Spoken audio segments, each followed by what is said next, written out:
वहाँ क्यों बैठी हो? अरे बाहर आ जाओ, मरना है क्या? उसने पलटकर आदमी की तरफ देखा और फिर जोर से हंसी। तुझे मारना है कहकर हाथ बढ़ाना शुरू किया। वो तेजी से गिरते पड़ते गांव की तरफ भागा और गांव आकर लोगों को बताया। हाँ, उस दिन मेरे बैलों को पानी भी नहीं पीने दिया उस चुड़ैल ने। हमारी मटकी का पानी गिरा दिया था।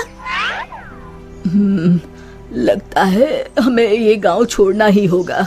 बिल्कुल सच कहा भुवन, मेरा भी यही मन है। गांव के सब लोगों ने गांव छोड़ने का निश्चय कर लिया। भुवन बेटा, हो गई तैयारी? हाँ काका, हो ही गई समझो। मुझे लगता है क्यों ना हम मुखिया जी के पास चले। हाँ, शायद कोई उपाय निकले। काका, मुखिया जी कोई ओझा तो नहीं? मुझे लगता है हमें हनुमान मंदिर के पुजारी के पास चलना चाहिए। बात तो तुम्हारी भी सही है। सारे गांव वाले पुजारी जी के पास गए। कहो, कैसे आना हुआ? हाँ पंडित जी, हम नदी वाली चुड़ैल के आतंक से परेशान हैं। आए दिन उसका आतंक बढ़ता ही जा रहा है। मुझे तो लगता है हम सबको भी गांव छोड़कर भागना पड़ेगा। समस्या तो गंभीर है, पर भगवान दयालु है। अवश्य ही कोई उपाय मिल जाएगा। आप ही बताइए, क्या करना होगा? हमें एक हवन करना होगा।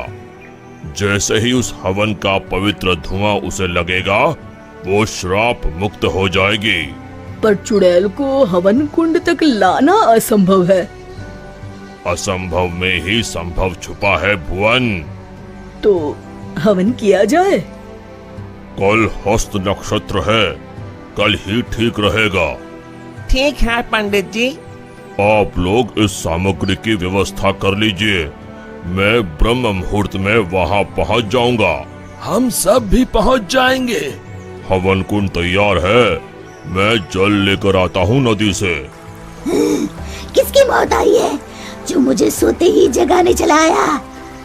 चुड़ैल जी, आप सोइए, मैं तो पूजा के लिए जल लेने आया हूँ। ये नदी मेरी है, इसका पानी भी मेरा, समझे?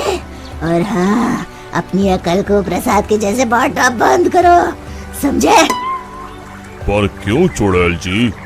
क्योंकि मैंने ऐसे कहा। अब चुप, एकदम चुप। चुड़ैल जी, क्यों न एक शर्त लगाई जाए। जो हारेगा उसे दूसरे की बात माननी पड़ेगी। बोलो, मंजूर है? तुम साधारण गांव वाले मुझ जैसी ताकतवर चुड़ैल से शर्त लगाओगे?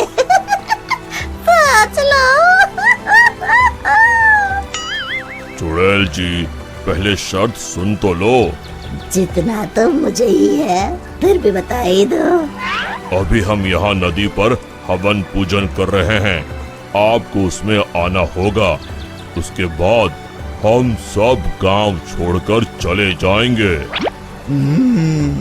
और नहीं आई तो ऐसे ही रोज तुम्हारी नींद में खलल डालेंगे। ठीक है, पर मेरी एक शर्त है, मुझे कोई मंत्र सुनाई नहीं देना चाहिए। मैं पूजा में भाग नहीं लूंगी।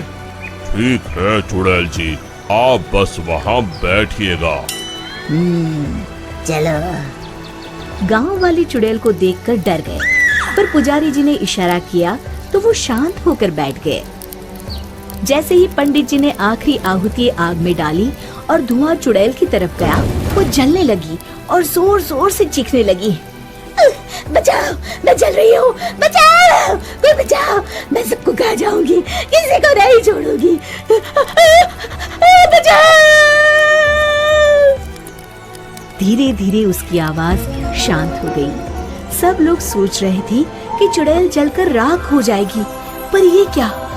उस डरावनी चुड़ैल की जगह पर एक खूबसूरत परी खड़ी थी। वो मुस्कुराते हुए बोली, मैं एक परी हूँ। एक शाप के कारण मुझे चुड़ैल बनना पड़ा। आज आपके कारण मैं शाप मुक्त हो गई हूँ। अब मैं परी लोक जाऊंगी। उससे पहले एक वरदान देना चाहती हूँ। मांगो, क्या मांगती हो? अगर कुछ देना है तो ऐसा वरदान दो कि इस नदी का पानी कभी न सूखे। तथास्तु कहकर परी उड़ गई। फिर सब खुशी खुशी रहने लगे। शिक्षा, समस्या की जड़ तक पहुंचे बिना हार नहीं मानना चाहिए।